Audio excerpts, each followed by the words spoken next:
À l'issue du premier tour où François Hollande et Martine Aubry sont arrivés en tête, place désormais aux tractations.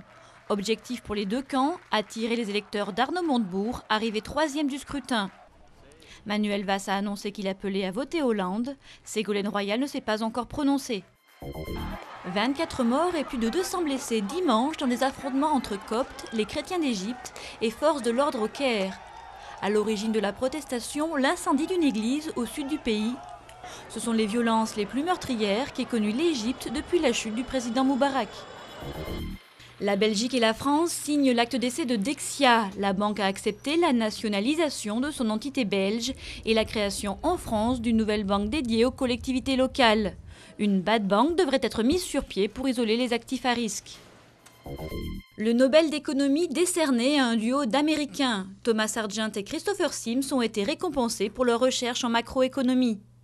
Les deux lauréats ont développé des méthodes démontrant le lien de cause à effet entre politique économique et différentes variables telles que le PIB, l'inflation ou l'emploi. Nouvelle salle, nouveau décor. Le musée d'Orsay à Paris fait peau neuve. 25 ans après son ouverture, le musée consacré à l'art du 19e siècle s'habille de franches couleurs. La galerie consacrée à l'impressionnisme a subi une véritable métamorphose pour laisser s'exprimer les subtilités chromatiques des tableaux. L'ouverture au public est prévue le 20 octobre prochain.